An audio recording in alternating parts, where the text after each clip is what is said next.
Hey guys, today we got the brand new 10R80 D-pan for 18 to 23 F150s. This guy's heavy duty aluminum, fins for cooling, get 2.1 quarts of extra capacity with this guy, and then you also get a good old drain plug in it.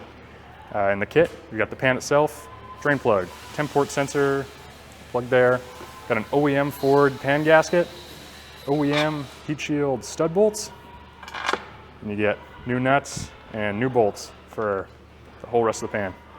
We also recommend throw a new filter in while you're in there. This is an OEM Ford guy.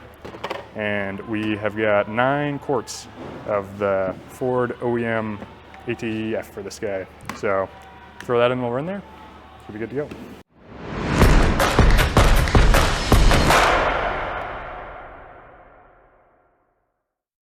So after pulling off the 4 bolts on the skid plate, dropping it down, we now have 4 nuts on the sway bar bushings.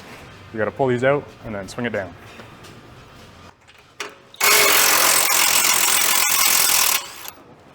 So after you get the sway bar down, we got 2 oil cooler bolts, 10 mils. We got one here and one here. We're just gonna pull those and then this should still stay in place.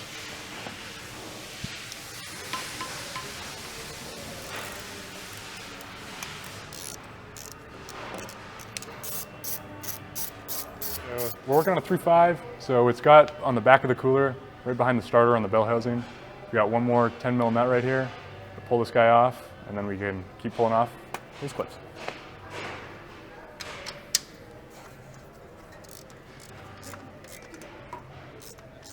So just in front of that nut that we just took off, we've got a little trim connector way up here. We're just gonna have to pop that off and then let this line just free.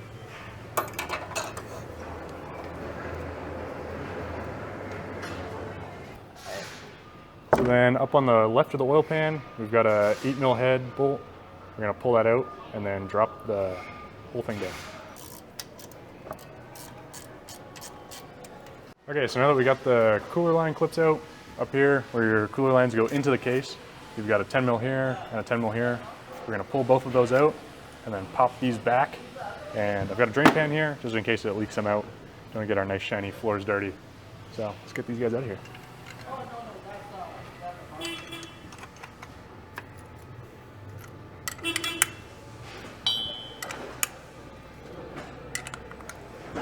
Okay, so we got these 2 off on this side. It's just hung up on this little tab now. Just gonna give it a little bit of persuasion here. Yank these out. Cooler. Swing down. So since we got a 4-wheel drive here, we're gonna have to jack up the transmission a bit to get these back few bolts, make them accessible. If you're not working on the lift, you can just use a floor jack and a piece of wood. There's a few good spots just to put some pressure on it. We got 2 nuts down here. We're gonna break these free, let them loose, and then lift this guy up an inch or 2, just to get that extra wiggle room. Cool. Okay, now that those guys are loose, just gonna crank on this, and we'll get back to the pan.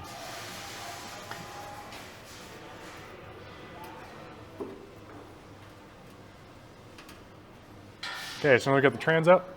We got the heat shield nuts. So we've got 1, 2, 3, 4 back under the exhaust pipe. Then we've got 2 more on this side, just opposite side of these 2. These back 2, kind of in a weird spot. So I've got a crow foot here.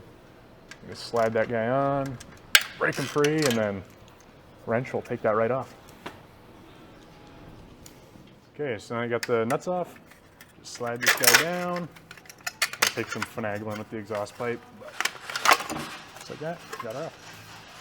So now that we got the heat shields down, we've got the pan bolts and the access to the pan bolts. So these little guys, 8 mil head, 12 of those. Heat shield bolts have 13 mil head. Gonna need a deep socket for them, get over the stud. So just break those free and pull them out, and we'll be good to go.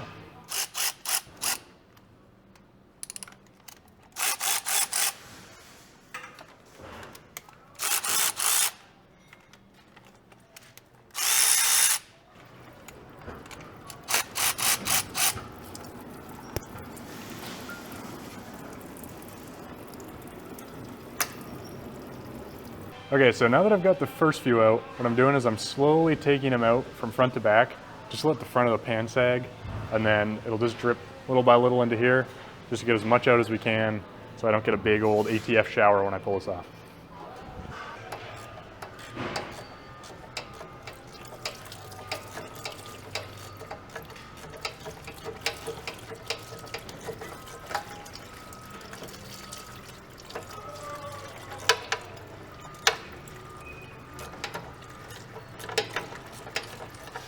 Okay, so now I've got all the bolts out with these two in the back here. So what I'm gonna do, there's still a little bit of oil in here, nice and gross. I'm just gonna hold this up to the pan, drop these back two, and then we're gonna have to shuffle it forward over the oil cooler, tilt it back down, come back out this way, while simultaneously trying not to have a quick shower. Let's get it done.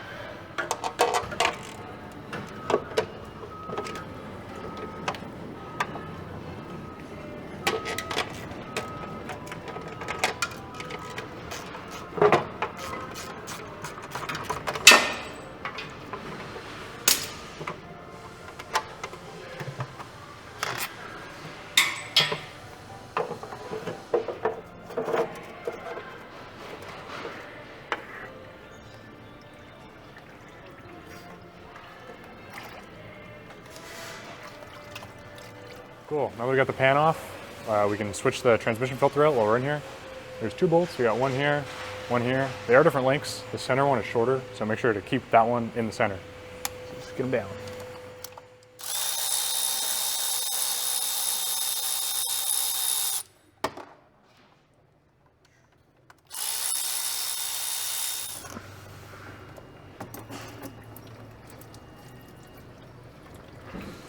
So on the end of your filter, there's a little gasket on there. The new filter doesn't come with this, so just make sure to grab that off when you take it down, and we'll move it over to the other one. Okay, so new filter, just make sure you put the lip facing the base of the filter, just like that, and that guy is ready to go in.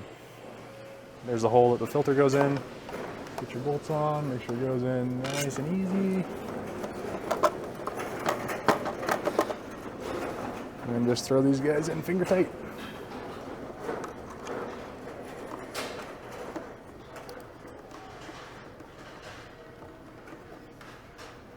Long one.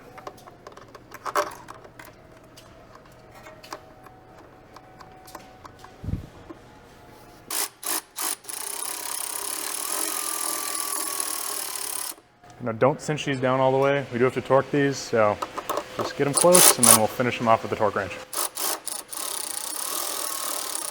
So now I got my inch-pound torque wrench here. Just gonna torque these bad guys up. 93 inch-pounds, where we're going. Okay, so now it's time to put the new pan on this guy. As you can see, the old gasket's stuck on here, so just make sure that you get this off and that you wipe down this whole surface. Just get a shot of brake clean on a rag and wipe it down to get all the oil and dirt off of there. We got the old pan down right beside the brand new 10-hour pan we've got. You can see, just looking at it, the flange thickness on it, a lot thicker. This thing's obviously aluminum. This thing is just plastic. This pan also adds a temp port plug on the side here, so you can monitor your trans temps. It comes with a port, so if you're not using it, you can just plug it up and don't have to worry about it. Also, big thing, adds a drain plug for you, so you don't have to go through the whole pull the pan process that we've done on our truck in the future if you want to do a fluid change. It also has these big old ribs on it for cooling, so obviously this just has this little hatch on it, kind of gross. And finally, you can see a big old height difference here. This guy adds 2.1 quarts of fluid capacity. So instead of putting 5 quarts in to start it, we're gonna put 7 in, and it should use right around 9 to finish. Hence what we got here. So let's get this guy back on the truck, get a sweet, nice looking pan on there, and life's good. Okay, cool. So we got the gasket on the pan. Both surfaces have been cleaned and dried a little bit. We're gonna throw it up, get it kind of into place, and then to clear this little hump right here on the exhaust, what we're gonna wanna do is get it up, spin it like this, kind of sneak it by, and then push it up into a spot. Let's give that a go.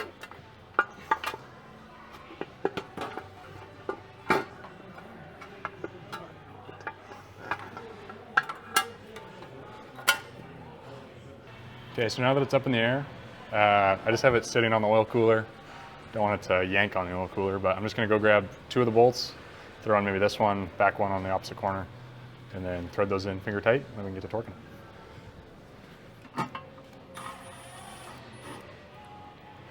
So when you're putting these bolts in, you gotta remember there's 6 of these studs for the heat shields. You can look on the pan, there's actually 2 sizes of countersink, and those 2 are the ones, the bigger ones are the ones you wanna put these bolts in. Also, if you look in the install manual that comes in the kit with the pan, there's a diagram that shows you, or you can look at a picture online or take a picture beforehand even. So throw these guys in, get them finger tight as well, and they'll be good.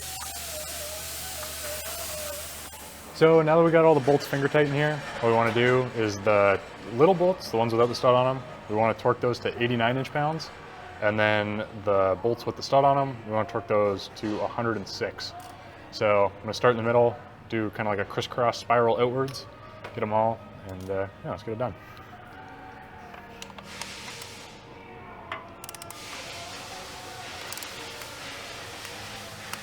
Okay, so now that we got the pan in and secured, I've got the little temp port fitting. I'm just going to throw a bit of thread sealant on there, just because it is a pipe fitting, just like that.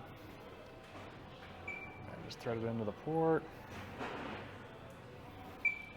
And we are going to just tighten that guy down to 12 foot-pounds. So now that the pan's on, we can also torque the drain plug, which is just finger tight right now. With a 5/16 Allen key, we're going to want to go to 20 foot-pounds on this. Okay, so now that we got all the studs in, we're going to put the heat shields back on. I just wiped this down with a piece of paper towel and brake clean, just to get all the old oil off of it. So now to get it up in here, we're just going to kind of finagle it in there. Line it up with the holes. There's 1, 2, 3. And then just take the 6mm nuts provided in the kit, 10mm head, and just get them finger tight. And we'll do this for this side and the other side, and then we'll tighten them down. So now that we've got everything installed here, we're going to set the transfer case and transmission back down. The 2 bolts or studs on the bottom of the crossmember mount here, we're just going to let them go down through here, and then throw those 2 nuts back on and torque them to 76 foot-pounds.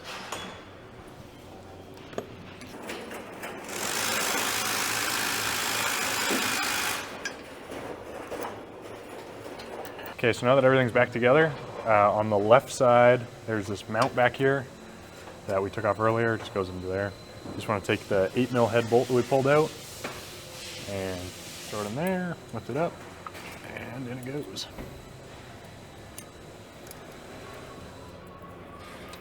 We got the nut on the back of the starter to put back on. We're just going to take this tab, push it up, get it on there, and then there's this little plastic trim tab in here.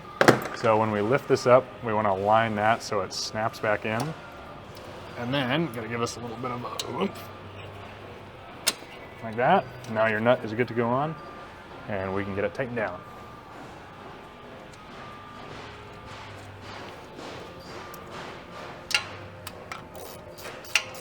So the 2 bolts that came out of the oil cooler, here and here, we're going to want to put these guys back in, 10mm head. Just finger tighten. And then I'm gonna get them put down with an impact, and then we'll put them to 22 foot-pounds with the torque wrench. So now that all this is in, we can throw the lines back in and the cooler up. These little seals that go on the end of the tube here, sometimes they will stick in here. You just gotta make sure that they come out. It's always worth just giving them a good look over, check for any nicks, cracks, that kind of thing. If they do fall off at any point, there's a little flange here, or a larger section. Just put that facing out of the transmission, so onto the line. We've got 2 bolts. This one here, which I've already started, and this guy in my hands.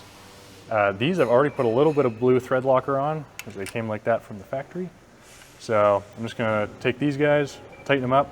Make sure that when your oil cooler lines are in, they're pushed all the way in. This will suck it down a little bit, but just don't have these all sitting like this. So. Yeah, now when we get these tightened, we'll torque them to 22 foot-pounds and they will be good to go. So now that we got the lines in, we can take the sway bar, bolt it back up to the frame, just swing it up, line up the 2 holes, and then take the nut on a 15mm socket. So I'll just hand tighten these down and then torque all 4 nuts to 46 foot-pounds.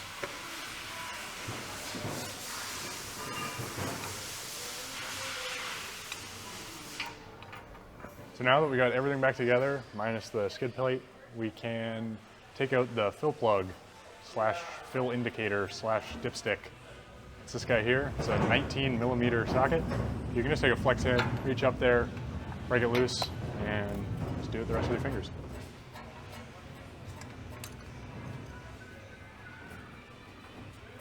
So Ford recommends that you use a big old fluid dispenser. We don't got one of those. It's we're just using one of these little hand pumps. You suck it in, I can push it back out. The factory fill is 5 quarts for just a classic drain fill filter replace. Because we're adding 2.1 quarts, we want to make this 7.1. So I'm just going to put in 7 quarts, go for the initial start, and then we can check the fluid level from there.